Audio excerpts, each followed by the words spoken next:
কিয়ামত পর্যন্ত চ্যালেঞ্জ করি, কোন আলেমের যদি কোন বাতিল বন্ধুর যদি বুকের পাটা থাকে, কিয়ামত পর্যন্ত চ্যালেঞ্জ ছুড়ে দিলাম, মিলাদুন নবীকে যদি কেউ হারাম প্রমাণ করতে পারে, যিনি আমার নবীর মিলাদুন নবীর গোশতকে পায়খানা শুকুরের মাংস বলেছে, ওনার কাছে চ্যালেঞ্জ করলাম।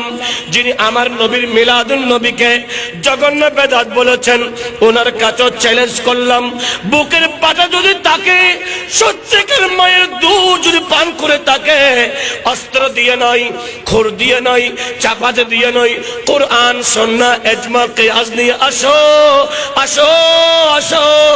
সুন্নিরা অপেক্ষা করি, সুন্নিরা বসে আছি, বহসের মাধ্যমে মুনাজারার মাধ্যমে সমঝোতা হবে। যদি সুন্নিরা মুনাজারায় পরাজিত হয় আর আমরা সুন্নি করব না, সবাই তোমাদের অনুসারী হয়ে যাব, ঠিক না বেঠে? আওয়াজ করে বলেন। যদি মুনাজারায় সুন্নিদের আলেম পরাজিত হয়, আমি প্রতিটা বছর হিন্দুস্তানের জমিন শুরু করে বাংলার প্রতিটা জেলায় জেলায় বলছি, যদি বুকের পাটা তাকে চ্যালেঞ্জ গ্রহণ করো, সুন্নিদের সাথে বাহাসে বসো, মুনাজারায় বসো। সুন্নিরা অস্ত্র দিয়ে ঝনঝন করবে না। সুন্নিরা তো ইমাম হুসাইনের সৈনিক, সুন্নিরা তো ফারুক আজমের সৈনিক, সুন্নিরা তো সিদ্দিক আকবরের সৈনিক, সুন্নির ইমাম শেরে বাংলার সৈনিক, সুন্নির আল্লামা ফারুকের সৈনিক। সুন্নিরা জান দিতে জানে কিন্তু কাউকে মারতে জানে না, ঠিক না বেঠিক?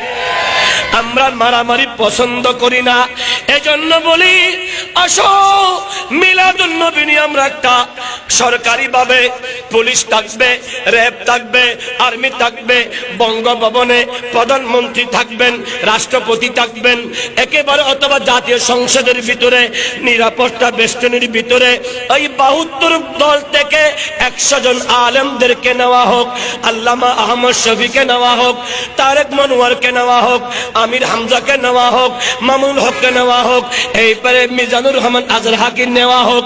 এভাবে এদের থেকে 100 জন আলেমকে নেওয়া হোক, আর আমাদের সুন্নিদের থেকে মাত্র 30 জন আলেমকে নেওয়া হোক। সুন্নিদের পক্ষে মাত্র 30 জন, এদের পক্ষে 100 জন। ওই 100 জনের সাথে 30 জনের সাথে কোরআন সুন্নাহ ইজমা কিয়াস দিয়ে মুনাজারায় বসিয়ে দাও। যেই মিলাদুন নবী কি যিনি শুকুরের মাংস বলেছেন, হারাম গুয়ের সাথে তুলনা করেছেন, জঘন্য বেদাত বলেছেন, ওনাকে কোরআন সুন্নাহ দিয়ে প্রমাণ করতে হবে।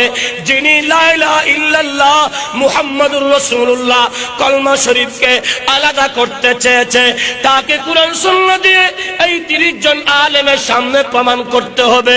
তিনি মিলাদুন নবীকে আবু লাহাবি বলেছে, তাকে আবু লাহাবি সেটা কোরআন সুন্নাহ দিয়ে প্রমাণ করতে হবে। যিনি আল্লাহ মিথ্যা কথা বলতে পারেন কিন্তু বলেন না, আল্লাহর শানে মিথ্যা তুহমত দিয়েছে, তাকে সেটা প্রমাণ করতে হবে। এইভাবে তারা প্রমাণ করবে আর আমরা তাদের উত্তর প্রদান করব। সুন্নিরা যদি পরাজিত হয়ে যায়, 30 জন সুন্নি আলেম যদি পরাজিত হয়, আর আমরা সুন্নিরা সুন্নি করব না, ওই 100 জনের গোলাম হয়ে যাব, ঠিক না?